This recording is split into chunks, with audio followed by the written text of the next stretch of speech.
नमस्कार, कैसे हैं? नमस्कार, मैं हूं राकेश, आप लोगों के सामने और स्वागत करता हूं केवीएस पीआरटी 2022 के लिए। बिल्कुल रेडी हो जाइए और इसके अंतर्गत ये हमारा है तीसरा लेक्चर। उम्मीद करता हूं लेक्चर आपको अच्छा लगेगा। जीएस का पोर्शन हम लोग कंप्लीटली इन सीरीज में करेंगे। इसके साथ ही जब 5 से 7 लेक्चर हो जाएंगे तो हम ईवीएस को भी शुरू करेंगे। ईवीएस और जीएस यहाँ मिलेंगे, उसके साथ हिंदी और फिर पेडागोजी हमारा जो अगला लक्ष्य होगा उसके ऊपर हम आगे चलेंगे। जीएस में बता दूं कि जीएस के साथ साथ साइंस भी है, वो हम जीएस के साथ इंक्लूड करके चलेंगे। साइंस जो जनरल सिलेबस में आएगी वो, प्लस जो 80 मार्क्स से सब्जेक्ट स्पेसिफिक में जो साइंस आती है वो भी इसी में कवर करेंगे। चलिए सेशन को शुरू करते हैं। और पिछले लेक्चर में आप लोगों ने भारतीय इतिहास से कुछ बहुत शानदार क्वेश्चन देखे हैं, ट्राइबल्स के, जनजातीय विद्रोहों के। अब हम देखने जा रहे हैं कुछ भूगोल से। जो क्वेश्चन कराने का मेरा तरीका होगा, कुछ तो पीडीएफ से करेंगे जो ऑलरेडी हमारे पास हैं, और कुछ ऐसे क्वेश्चन करेंगे डिस्कस करके। लिखिएगा जरूर, आप लोगों से बार बार निवेदन है, अगर आप लोग अपने सिलेक्शन के लिए सीरियस हैं तो आपको अपना फ़ायदा सोचना है, जो पढ़ा रहा है उसको उसका फ़ायदा नहीं सोचना है, ठीक है। इस चीज़ को ध्यान दीजिए। रेडीमेड कुछ चक्कर मत पड़िए, लिखिए, खुद के नोट्स बनाइए, खुद के कंसेप्ट तैयार कीजिए, खुद के शानदार नोट्स बनाइए। चलिए ठीक है, चीज़ों को शुरू करते हैं। और भूगोल के कुछ इंपॉर्टेंट क्वेश्चन रहेंगे, परीक्षा में सीधे सीधे पूछे जा रहे हैं। अब देखिए पहला क्वेश्चन क्या है कि भारत में सबसे प्राचीनतम पर्वत श्रृंखला कौन सी है, मतलब माउंटेन रेंज, इंडिया की सबसे ओल्डेस्ट माउंटेन रेंज कौन सी है। ये क्वेश्चन 1000 बार पूछा गया है। और इस टॉपिक से कैसे कौन कौन से क्वेश्चन बने हैं सेम आंसर के, वही बताऊंगा। आंसर है अरावली पर्वतमाला। आंसर क्या है? अरावली। अरावली जो है वो भारत की ओल्डेस्ट माउंटेन रेंज है, जो कि दिल्ली से शुरू हो जाती है। रायसीना हिल्स भी वहीं पे है। दिल्ली से शुरू होकर चली जाती है आपकी गुजरात तक, बहुत लंबी, ठीक है। और ये माना जाता है करीब 400 मिलियन ईयर वर्ष पुरानी है, ठीक है। ये भारत के साथ साथ दुनिया की सबसे प्राचीनतम पर्वतमालाओं में से एक है। इनफैक्ट सबसे प्राचीनतम पर्वतमाला है। इसी को रेजिडुअल पर्वतमाला भी बोलते हैं, या अवशिष्ट।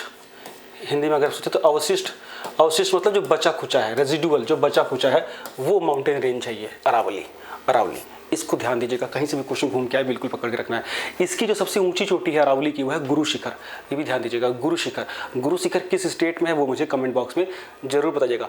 एक क्वेश्चन से 1000 क्वेश्चन ऐसे तैयार करेंगे तो आप देखेंगे कि इतने थोड़े से मिनट में हम लोगों ने 15 से 20 क्वेश्चन कर लिए क्या, वाह। जिसमें आपको अन्य वीडियोज़ में सजा के तैयार किया जाता है और बताया जाता है, तो आपको लगता है कि हाँ मज़ा आया। लेकिन मेरे लेक्चर में मैं खुद भी लिखूंगा, आपसे भी लिखवाऊंगा, उम्मीद यही है।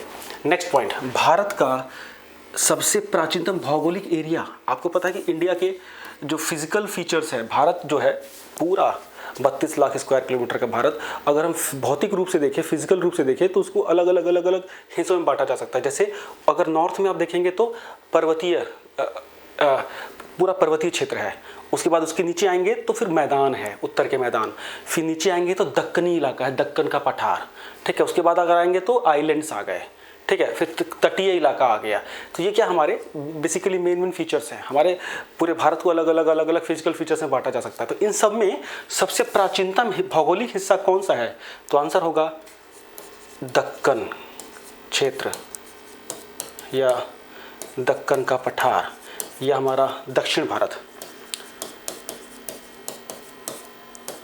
ये भारत का ही ओल्डेस्ट नहीं बच्चा, ये दुनिया का भी सबसे ओल्डेस्ट में से एक है, ठीक है, गोंडवाना लैंड। तो इसीलिए आप देखते हैं कि वहाँ भूकंप बहुत कम आते हैं। आपको पता है भारत में सबसे कम भूकंप दक्षिण भारत में आते हैं, बिकॉज यहाँ पे एक प्रकार से दिमाग में ऐसे सिंपल भाषा में कर लीजिए कि सबसे प्राचीनतम भूमि है, ठोस भूमि है, कोई ज्वाइंट नहीं है टेक्टोनिक प्लेट से जल्दी, और इसलिए वहाँ पे जल्दी आप लोगों को भूकंप होने की आशंका कम होती है। क्वाड्रेंट 1 में आता है सिस्मिक जोन के। जो दिल्ली जैसे शहर हैं, जो नॉर्थ इंडिया है, वो सिस्मिक 4 तक में आता है, ठीक है। चलिए, इसीलिए जो न्यूक्लियर जो नाभिकीय संयंत्र है, न्यूक्लियर रिएक्टर्स हैं, ज़्यादातर दक्षिण भारत में लगते हैं। तो ये क्वेश्चन क्लियर हो गया। यहाँ से हमारे कई चीज़ें क्लियर होगी, कौन कौन से हमारे फिजिकल फीचर्स हैं, उनमें सबसे ओल्डेस्ट कौन सा है, गोंडवाना लैंड, ठीक है। नेक्स्ट, दक्षिण भारत की सबसे ऊंची चोटी। जब चोटियों की बात होती है तो खूब सारे क्वेश्चन आते हैं। उत्तर भारत की तो खूब रटी हुई है आपने, कंचनजंगा, केटू, काराकोरम, सारी पर्वतमाला में एक साथ कराऊंगा। देखिए, मैं आपको भी जब क्वेश्चन ले रहा हूँ ना तो क्वेश्चन लूँगा रैंडम। जब कंसेप्चुअल करेंगे तो कंसेप्चुअल हम करेंगे सीधे, ठीक है। तो दक्षिण भारत की सबसे ऊँची चोटी है बच्चा अनाईमुदी, ठीक। सेकंड सबसे ऊंची है दोदा बेटा, ठीक है, ध्यान देना, कंफ्यूज नहीं होना है।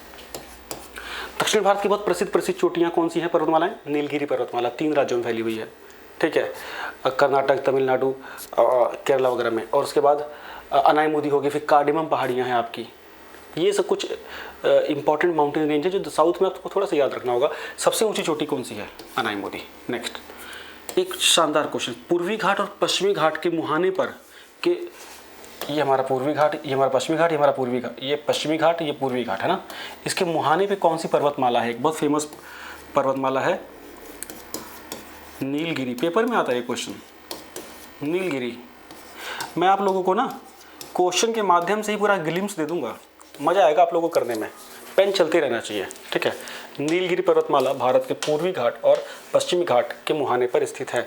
भारत जो साउथ में से ऐसे है ना, इस एरिया को बोलते हैं वेस्टर्न घाट, इस एरिया को बोलते हैं ईस्टर्न घाट, इस पश्चिमी घाट इसको सह्याद्री भी बोला जाता है। सब डिटेल में समझेंगे। नेक्स्ट क्वेश्चन, कर्क रेखा। कर्क रेखा पृथ्वी पे कुछ काल्पनिक रेखाएं हैं लेटी हुई, 181 अगर हम टोटल जोड़ लें तो, बिंदुओं को भी जोड़ लें अगर तो, और अगर बिंदुओं को नहीं जोड़े तो 179 हैं, ठीक है। अब देखिए इसमें एक 23.5 डिग्री नॉर्थ में जो रेखा है, अक्षांश रेखा, उसको कर्क रेखा बोला जाता है। ये भारत के बिल्कुल बीचों बीच से गुजरती है, मोटी मोटा ये भारत के बिल्कुल बीचों बीच से गुजरती है, ठीक है। अब इसके ऊपर क्वेश्चन आते हैं। ये भारत की बहुत बड़ा एक फीचर है ये कर्क रेखा, ट्रॉपिक ऑफ कैंसर। चैनल पर नहीं है तो सब्सक्राइब कर लीजिएगा, ठीक है। अब देखिए भारत के कितने राज्यों से जाती है ये, तो आप लोगों को याद रखना, बिल्कुल बीचों बीच से निकलता है। तो बिल्कुल बीचों बीच में कौन है? गुजरात,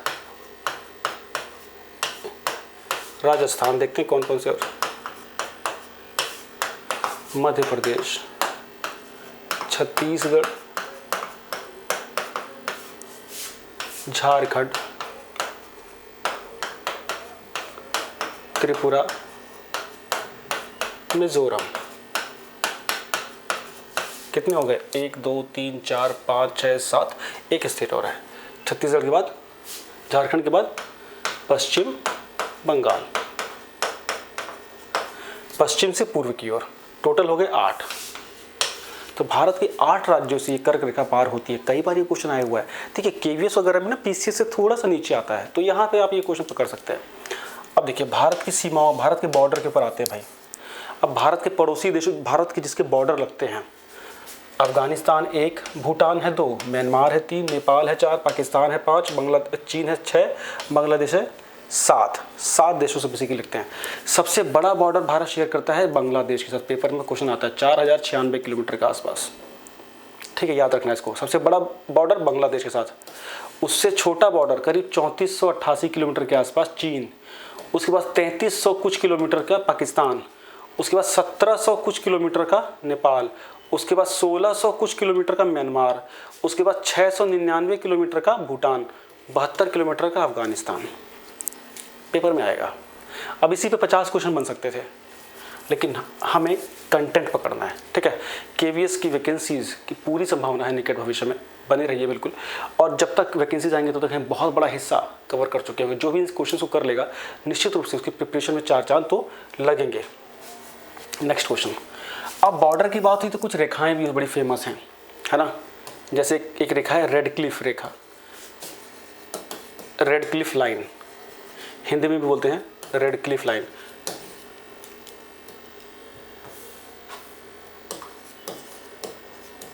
रेड क्लिफ रेखा, ये सर रेड क्लिफ आए थे जिन्होंने भारत पाकिस्तान की बाउंड्री खींची थी, उनके नाम पे है। ये है आपका गुजरात से लेके और पंजाब तक जो डिफाइंड बॉर्डर है उसको रेड क्लिफ लाइन बोलते हैं, इंडिया और पाकिस्तान की। इंडिया और पाकिस्तान के बीच में जो डिफाइंड, जो बिना विवाद की जो रेखा है, जो बॉर्डर है, उसको बोलते हैं रेड क्लिफ लाइन। फिर कश्मीर में तो घुसते ही लाइन ऑफ कंट्रोल है एक्चुअली। तो देखो भारत के पड़ोसियों में जब वेस्ट की अगर बात करें तो LOC है, line of control plus red Cliff line, Radcliffe line, ठीक। ये होगी पाकिस्तान के साथ, ठीक है। इधर LAC है, लाइन ऑफ एक्चुअल कंट्रोल, ठीक है भाई, line of actual control Bharat चीन के साथ, ठीक।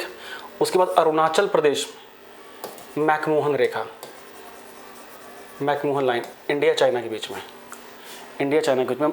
चाइना मैकमोहन रेखा को उसे मानता नहीं है, ठीक है, और हम इसको मानते हैं। तो LAC line of actual control जो एक्साई चीन वगैरह के आसपास का इलाका है, तो LAC और मैकमोहन लाइन चीन के साथ भारत की सीमा रेखाओं के नाम है। LOC plus red Cliff line Pakistan के साथ हमारी सीमा रेखाओं के नाम है। फिर ये रेखा पेपर में आती है डूरेंट वाली, डूरेंट लाइन, डूरेंट रेखा।